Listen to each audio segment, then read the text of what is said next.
A new Safe Streets location is now open. The mayor, leaders from Monsey, and representatives from Catholic Charities all gathered for the ribbon cutting in Cherry Hill today. Fox 45's Mackenzie Frost pressed the mayor for answers on the program. All right, now, welcome to the Cherry Hill Safe Street ribbon cut. Come on. Friday afternoon in Cherry Hill, the mood celebratory.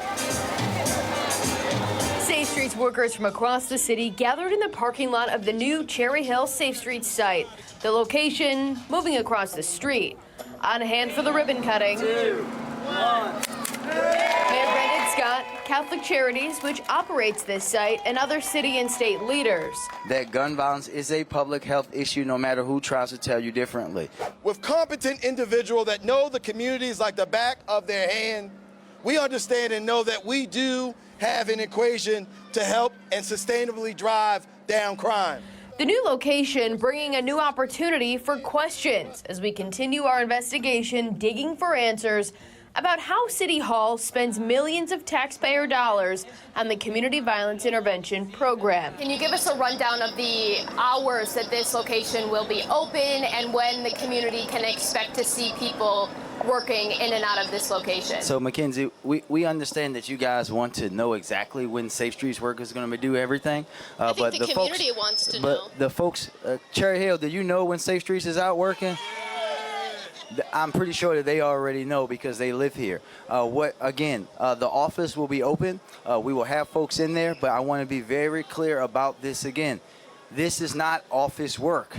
This work is done out in the streets, in the community, often late at night. We will have folks out in the community when they're needed to be to prevent acts of violence, period, in the store. So what's the schedule?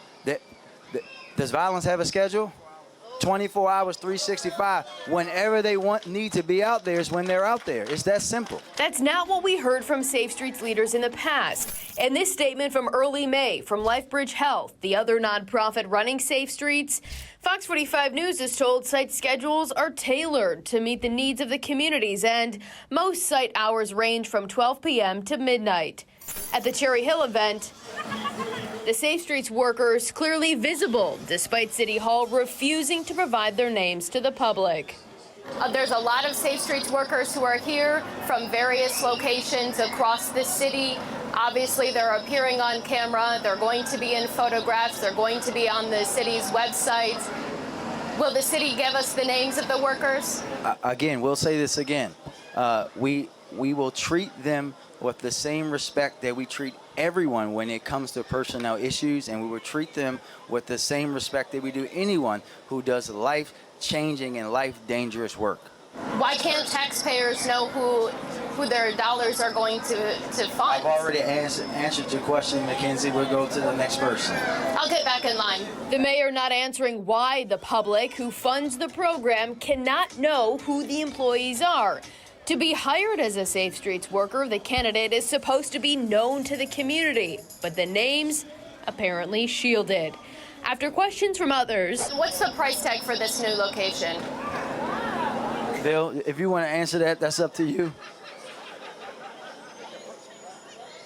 I think the tenant improvements were about $200,000. Rent is an additional price, but no one had that information readily available. The leaders continued to tout the effectiveness of the Safe Streets program, pointing to this Johns Hopkins study published in March of 2023. Homicides plunged by 32% at most of the Safe Streets, established Safe Street sites in the first 4 years of implementation. But Mayor Scott ignores the part in the study that says there was no significant change in homicides in the city's 6 newer Safe Streets areas. And he does not mention the city commissioned the study and paid more than $144,000 for it. We tried to talk to Safe Streets workers about their day-to-day job. I'm good. Can I talk to you guys about it? Not at all. Why is that? I'm not the spokesperson. Okay. I want to know. Speak with Moss. I just want to know what you guys do. I know, but speak to Moss. Okay, all right, thanks. But no luck. Instead, we're told the workers were busy celebrating. Catholic Charities allowing us to look inside the new Safe Streets site in Cherry Hill, something we have yet to be able to do, but our cameras were not allowed inside, leaving more questions about how the program is set up, who was working there, when they do their jobs, and why City Hall continues to shroud the program in secrecy. In Baltimore, Mackenzie Frost, Fox 45 News. I'm Kai Jackson. Thank you for watching. Here's another video to watch. Also, please take a moment to subscribe to our channel.